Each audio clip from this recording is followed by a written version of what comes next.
Hello दोस्तों, आज हम करने वाले हैं एक्सरसाइज 3.7 क्लास 6 मैथ्स की। अब सबसे पहले हम करेंगे बच्चों क्वेश्चन नंबर फर्स्ट।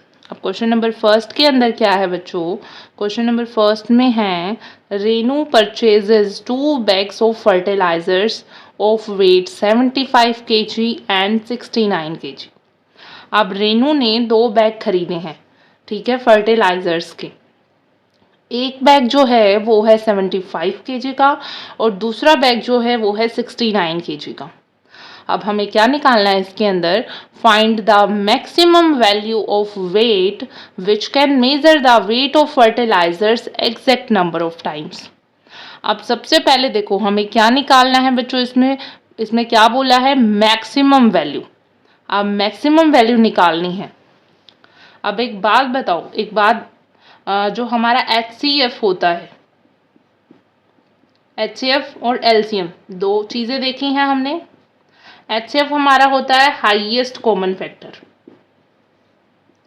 HCF होता है हमारा हाईएस्ट कॉमन फैक्टर।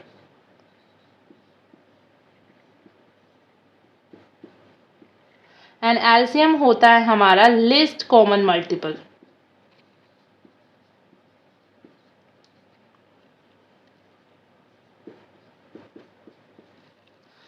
अब ये डिफाइन मैं क्यों बता रही हूँ बच्चों? अब ये जो हमारी पूरी की पूरी एक्सरसाइज है, इसके अंदर आपको कहीं पे मिलेगा फाइंड द मैक्सिमम वैल्यू, कहीं पे मिलेगा what is the minimum value, कहीं पे मैक्सिमम मिलेगा, कहीं पे मिनिमम मिलेगा।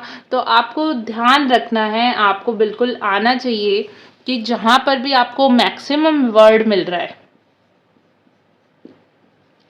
जहाँ पर भी आपको मैक्सिमम वर्ड मिल रहा है वहाँ पे आपको HCF ही निकालना है। और जहाँ पे भी आपको मिनिमम मिलेगा, मिनिमम के केस में आपको क्या करना है बच्चों? मिनिमम के केस में आपको LCM निकालना है, ठीक है। और भी अलग अलग वर्ड्स आएंगे, वो हम स्टेप बाय स्टेप करते चलेंगे कि कहाँ पे क्या हमें लगाना है, HCF निकालेंगे या LCM निकालेंगे।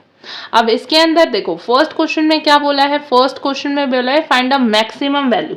तो मैक्सिमम वैल्यू बोला है तो हम मैक्सिमम वैल्यू के लिए क्या करेंगे? HCF निकालेंगे। तो जो फर्स्ट जो क्वेश्चन है हमारा, उसके अंदर हम निकालने वाले हैं HCF। अब HCF हम किसका निकालेंगे? अब HCF निकालेंगे, हमारे पास जो रेनू थी उसके पास 2 बैग्स ऑफ फर्टिलाइजर्स थे। फर्स्ट जो बैग था वो था 75 kg का और जो नेक्स्ट जो था वो था हमारा 69 kg का। अब इसमें हम HCF निकाल रहे हैं। अब इसमें क्या निकालना है? जो एक ऐसी वैल्यू हमें निकालनी है, एक ऐसी वैल्यू हमें निकालनी है जो HCF है, जो 75 को भी और 69 को भी एग्जैक्टली डिवाइड कर दे। मतलब क्या है? एक ऐसा नंबर जो जब इनको डिवाइड करेगा ना, इसको x मान लेते हैं, जब जो ये नंबर 75 को डिवाइड करेगा तो यहाँ पे 0 आना चाहिए। और जब ये नंबर हमारा 69 को डिवाइड करेगा तब भी रिमाइंडर हमारा क्या आएगा? तब भी रिमाइंडर हमारा 0 आना चाहिए। तो हमें एक ऐसी वैल्यू निकालनी है। और ये वैल्यू ऐसा नहीं है कि छोटी हो, ये बोला है हाईएस्ट, सबसे ऐसा बड़ा नंबर कौन सा है कि जो यहाँ पे हमारा 75 को डिवाइड करने से 0 आ जाए। तो हाईएस्ट कॉमन फैक्टर निकालना है हमें 75 और 69 के बीच में। सबसे बड़ा ऐसा नंबर जो डिवाइड करे जब 75 और 69 को, तो हमारा रिमाइंडर क्या आना चाहिए? 0 आना चाहिए। अब 0, आप देखो सबसे पहले HCF निकालते हैं। अब HCF निकालते हैं 75 और 69 का।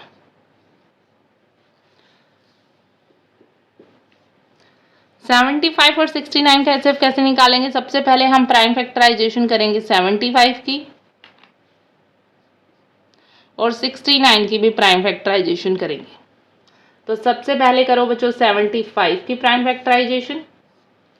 अब 75 की करोगे तो हमें पता है वंस प्लेस पे 5 है, तो हमारा 2 से तो डिविजिबल होगा नहीं, 3 से होगा क्या? 7 + 5 12 होता है, तो 3 से होगा। 3 से कितने टाइम होगा? 3 से होगा हमारा, देखो 75 को करके देखो कहाँ पे आ रहा है हमारा ये 3 के टेबल में।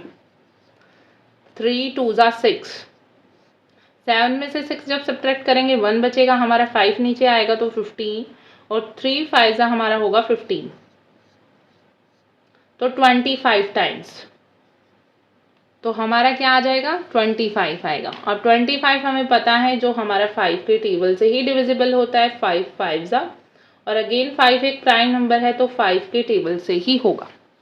तो ये है हमारी प्राइम फैक्टराइजेशन किसकी बच्चों, ये है हमारी 75 की, 3 × 5 × 5। अगेन हमारा देखो 69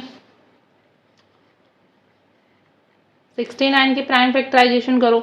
अब ये देखो 2 से तो डिविजिबल नहीं होगा क्योंकि वंस प्लेस पे क्या आ रहा है, ओड नंबर आ रहा है। अब देखो 9 + 6 क्या होगा, 9 + 6 होगा हमारा 15, तो 15 हमारा 3 से होता है तो ये भी होगा, 3 2 6 एंड 9 होगा, 3 3 9। 23 देखो 23 क्या है हमारा, 23 एक प्राइम नंबर है तो 23 हमारा 23 के टेबल से ही होगा, तो हमारा 69 होगा 3 × 23। अब बच्चों देखो यहाँ पे मैं 1 नहीं लिख रही हूँ, यहाँ पे है ना हमारा 1, यहाँ पे मैं 1 नहीं लिख रही हूँ तो इसका मतलब ये बिल्कुल भी नहीं है कि 1 हमारा कॉमन फैक्टर नहीं होता है, 1 सभी नंबर्स का कॉमन फैक्टर होता है, ठीक है। तो ये चीज़ अपने दिमाग में ज़रूर रखनी है। नेक्स्ट देखो यहाँ पे HCF क्या आएगा, हाईएस्ट कॉमन फैक्टर क्या है हमारा, क्या क्या कॉमन है, एक 3 है हमारा, और कुछ भी कॉमन है नहीं है, तो यहाँ पे हाईएस्ट कॉमन फैक्टर क्या है बच्चों, 3 है। अब 3 हमारा आया आंसर। अब देखो इसमें हमने 3 क्यों निकाला है, हमसे पूछा था कि जो 2 बैग हैं हमारे पास फर्टिलाइजर्स के, एक बैग है उसमें 75 kg फर्टिलाइजर है, एक बैग है हमारे पास 69 kg फर्टिलाइजर है। अब इसमें कोई एक ऐसा हमें एग्जैक्ट नंबर बताना था, एग्जैक्ट वेट बताना था कि जिससे हम इसको भी एग्जैक्टली कर दे मेज़र और इसको भी कर दे। अब देखो करो, अगर हम 75 को करते हैं 3 से डिवाइड तो हमारा आंसर क्या आएगा बच्चों, 75 को अगर मैं 3 से करती हूँ तो हालांकि ये क्वेश्चन में करना नहीं है लेकिन समझ लो कि ये क्यों ज़रूरी है, क्यों हमने HCF ही निकाला है। अब 75 को 3 से करोगे तो देखो 3 2 6, 7 में से 6 गए तो 1, 5 जब नीचे उतारेंगे 15, 3 5 15, 25 आया ना, तो एग्जैक्टली डिवाइड कर दिया, 25 पे गया।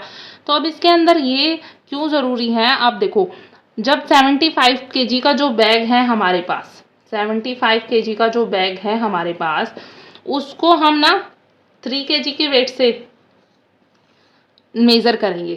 फॉर एग्जांपल सोचो, आप इमेजिन करो कि आपके पास ना एक शॉप है, ठीक है, उसमें सिर्फ आपके पास 3 kg का ही वेट है और आपको ये पूरा का पूरा तोलना है, ठीक है, मेज़र करना है। तो 3 kg करके कितने टाइम्स आपको कितने बार तोलना पड़ेगा कि आप पूरा का पूरा ये जो पूरा बैग है वो तोल दोगे, पूरा का पूरा बैग मेज़र कर दोगे। आपको 25 टाइम आपको मेज़र करना पड़ेगा। पहले टाइम मेज़र करा 3 kg निकल गया, इसमें से इस बैग में से 3 kg निकल गया फर्स्ट टाइम में, सेकंड टाइम में फिर से अगेन 3 kg निकल गया, थर्ड टाइम में अगेन 3 kg निकल गया, फोर्थ टाइम में अगेन 3 kg निकल गया। तो ऐसे करके कितनी बार आपको तोलना पड़ेगा, 25 टाइम तोलना पड़ेगा आपको, ठीक है। तो फिर जाके हमारा पूरा बैग क्या हो जाएगा, पूरा बैग हो जाएगा हमारा खाली। इस तरीके से 69 को कितनी बार आपको करना पड़ेगा मेज़र, आप ये कमेंट में बताना मुझे कि 69 को आप कितनी बार, कितना टाइम आपको तोलना पड़ेगा जब जाके आपका पूरा बैग खाली हो जाएगा और आपके पास 3 kg का वेट है, ठीक है। पहले टाइम में 3 kg निकाला, दूसरे टाइम में 3 kg निकाला, तीसरे टाइम में 3 kg निकाला, तो ऐसे कितनी बार आपको तोलना पड़ेगा, आप मुझे कमेंट करके बताना, ठीक है, कि कितनी बार आपको तोलना पड़ेगा, कितने टाइम आपको करना पड़ेगा। लेकिन आपको क्या करना है, आपको ये सिर्फ समझाने के लिए था, क्वेश्चन में आपको सिर्फ इतना करना है। सबसे पहले आपको क्या करना है बच्चों, 75 और 69 का आपको प्राइम फैक्टराइजेशन करके हाईएस्ट कॉमन फैक्टर निकालना है। हाईएस्ट कॉमन फैक्टर निकालने के बाद आपको क्या लिखना है, आपको लास्ट में लिखना है maximum value maximum value to measure the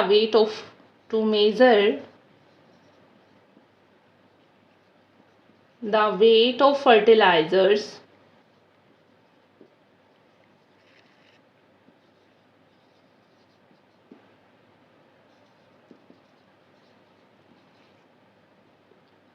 exact number of times.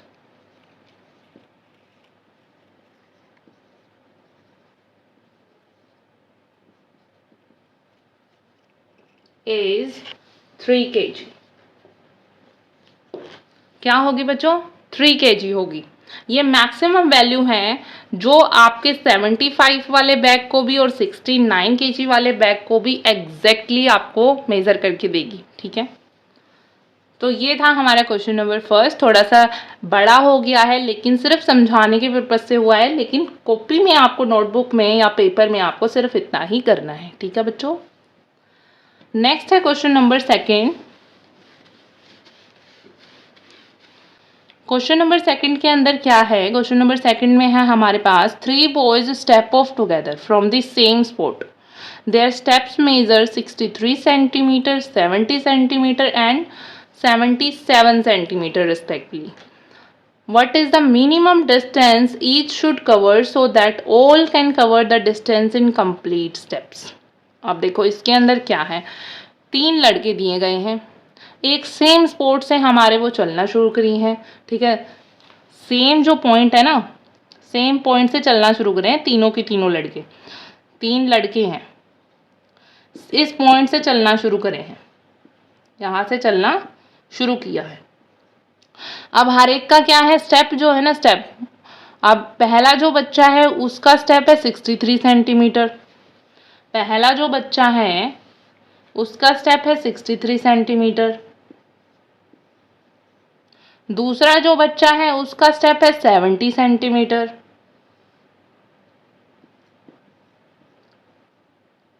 तीसरा जो बच्चा है उसका स्टेप है 77 सेंटीमीटर। ये उनके स्टेप का मेजर हमें दिया गया है। तो हमें ये बताना है बच्चों वो मिनिमम डिस्टेंस जो वो कवर करेंगे जिससे so that all can cover the distance in complete steps. अब देखो ऐसा, जब सेम पॉइंट पे वो पहुंच जाए, वो लीस्ट डिस्टेंस हमें निकालना है। तो यहाँ पे देखो लीस्ट आया ना, मिनिमम डिस्टेंस पूछा है, मिनिमम आया है, तो मैंने क्या बोला था, मिनिमम आएगा तो हम क्या निकालेंगे बच्चों, मिनिमम आने पर हम निकालते हैं हमेशा एलसीएम, और जब मैक्सिमम आएगा तो हम क्या निकालेंगे बच्चों, मैक्सिमम आने पर हम निकालेंगे एचसीएफ। अब इस केस में हमें निकालना है एलसीएम, तो इसके अंदर हम एलसीएम निकालेंगे 63, 70 और 77।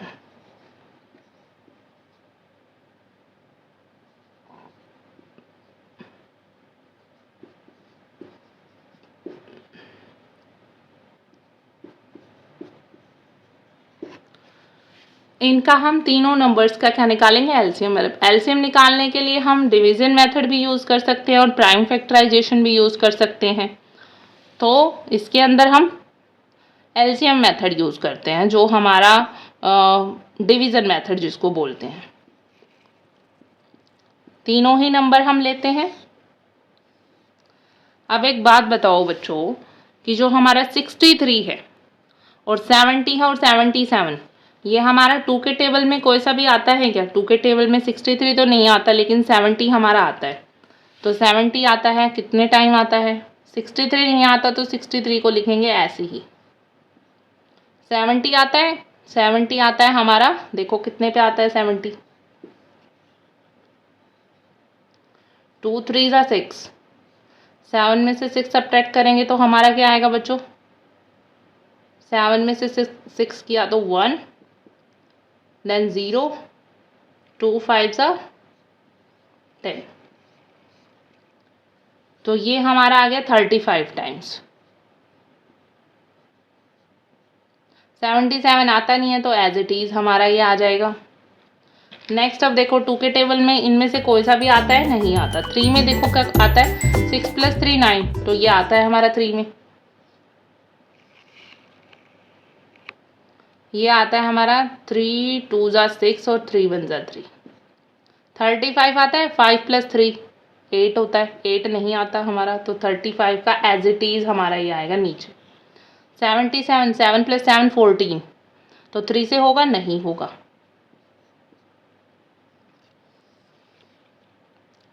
अब ये देखो बच्चों, ये 3 से होगा, हाँ ये होगा 3 से।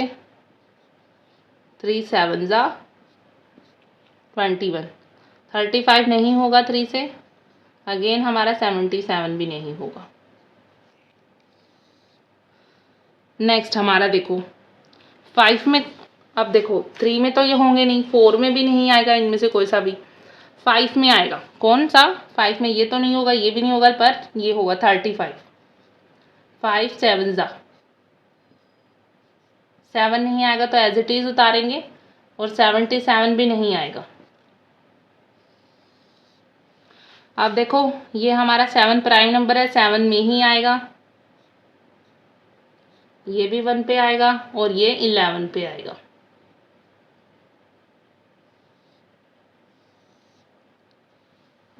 आगे देखो बच्चों, अब इसके अंदर हमारा ये 11 के में आएगा, 11 के टेबल में 1 पे, ये 1 ऑलरेडी है और ये 1 ऑलरेडी है, तो ये हमारा हो गया है बच्चों। तो इस तरीके से हमारा एलसीएम क्या आ गया है इसका, ये आ गया हमारा 2 मल्टीप्लाई नहीं, हमारा एलसीएम है 2 multiply 3 multiply 3 multiply 5 multiply 7 multiply 11, ये हमारा एलसीएम आएगा। अब इससे देखो 2 3 ज़ा क्या होता है बच्चों, 2 3 ज़ा होगा 6, और 6 को 3 से करेंगे, 6 को 3 से करेंगे तो क्या होगा, 6 3 ज़ा 18। 18 को 5 से करेंगे, 18 5 टाइम्स कितना होगा बच्चों, 18 को जब आप 5 से करोगे तो कितना आएगा, 5 8 ज़ा 40, 5 1 ज़ा 5 + 4 कितना 90, तो हमारा 18 5 ज़ा हमारा हो जाएगा, 18 को 5 से करेंगे तो 90। अब 90 को 7 से करोगे तो, 90 को 7 से करोगे तो कितना आएगा बच्चों, 7 0 ज़ा 0, 7 9 ज़ा 63, 630। 90 को 7 से करने से मिलेगा 630। 630 को जब 11 से करोगे तो कितना आएगा, 630 को जब 11 से करोगे तो आपका आएगा 1 0 ज़ा 0, 1 3 ज़ा 3, 1 6 ज़ा 6, मल्टीप्लाई 1 0 ज़ा 0, 1 3 ज़ा 3, 1 6 ज़ा 6, 0 3 6 और 3 9 एंड 6, ये हमारा आया 6930, 6930, ये आ गया बच्चों हमारा एलसीएम। ठीक है, अब ये सेंटीमीटर में दिए गए थे ना हमें, तो ये आंसर भी हमारा किस में आया बच्चों, सेंटीमीटर में ही आया है। तो the minimum distance each should cover so that all can cover the distance in complete steps is 6930 centimetre. हमारा ये क्या हो जाएगा बच्चों, ये हो जाएगा हमारा 6930।